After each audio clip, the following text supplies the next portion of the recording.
Hello everyone. In today's class we will start white box testing. First we will see what is the definition of white box testing.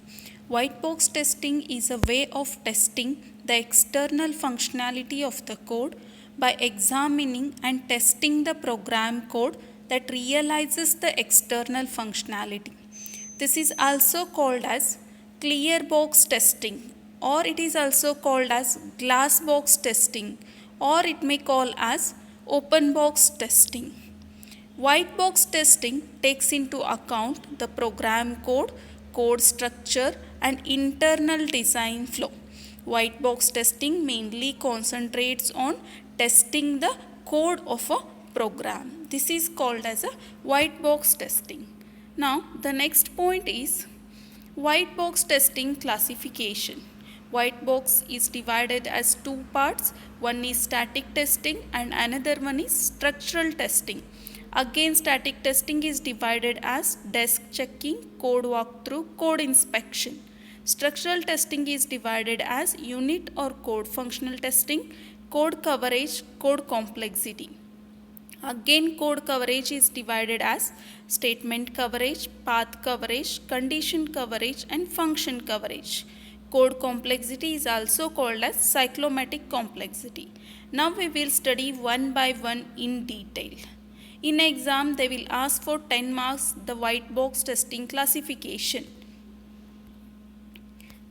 Now we will study in detail about static testing. Static testing is important for 5 marks. Static testing is a type of testing which requires only the source code of the product, not the binaries or executables. Static testing does not involve executing the programs on computers but involves selecting people going through the code to find out whether the code works according to the functional requirements, to check the code has been written according to the design, to check the code for any functionality has been missed out, to check the code handles errors properly. Static testing can be done by humans or with the help of specialized tools. There are multiple methods to achieve static testing by humans. They are desk checking, code walkthrough and code inspection or formal inspection. First we will see what is meant by desk checking. Desk checking is normally done manually by the author of the code. Desk checking is a method to verify the portions of the code for correctness. This can be done by the programmers before compiling and executing the code or program.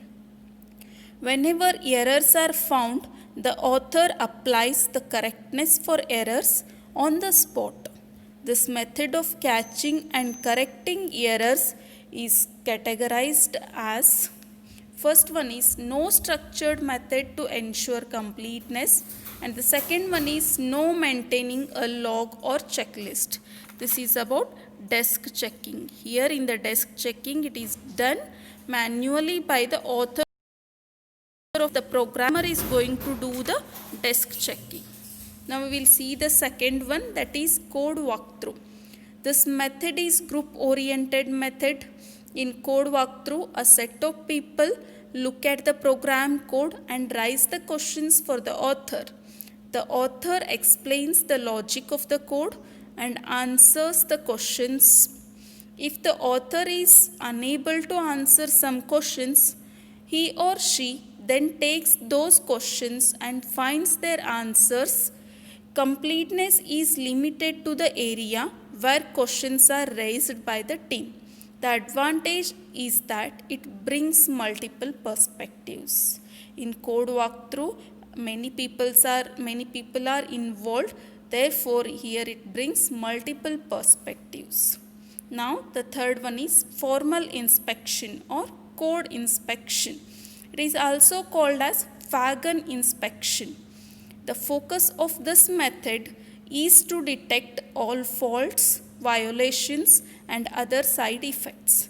This method increases the number of defects detected by First one is thorough preparation before an inspection, analyzing multiple divers. Third one is assigning specific roles to the multiple participants. Fourth one is going sequentially through the code in a structured manner. Fifth one is there are 4 roles in the inspection. The first role is the author of the code, and the second role is the moderator. Moderator is inspected for formally. See here, first is the author of the code, second is the moderator who is inspected to formally run the inspection according to the process. Third are the inspectors. These are the people who actually provides review comments for the code. There are multiple inspectors. Fourth and finally, there is a scribe. Scribe takes detailed notes during the inspection meeting and circulates them to the inspection team after the meeting. This is about formal inspection. Formal inspection also a group oriented method. Here many number of people are involved. Within this there are 4 roles, that is author, moderator, inspectors and the scribe. Now we will see the next one, that is structural testing. First we will see the definition of structural testing. Structural testing takes into account the code structure, internal design and how they are coded. Structural testing contains running the actual product against some pre-designed test cases.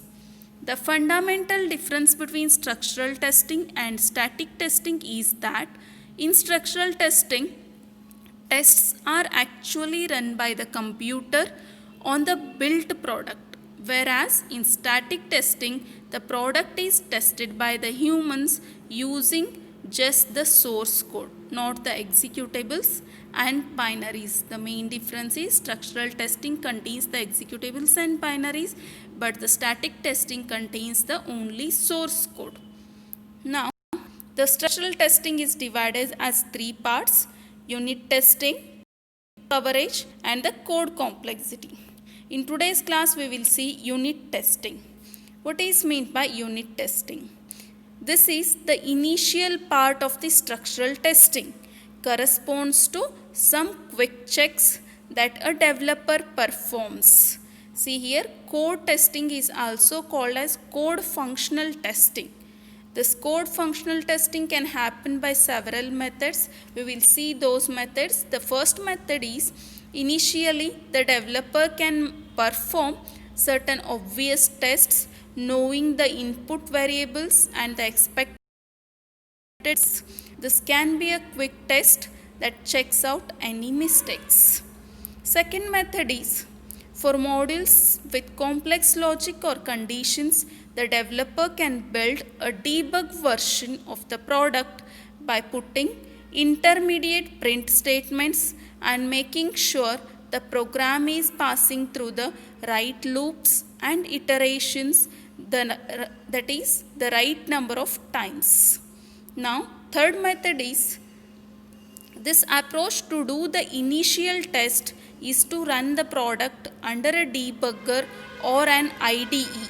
IDE means integrated developed environment, setting breakpoints at any function, and we will find the various system parameters and program variables. This is about unit or code functional testing. In the next class, we will code coverage and its types.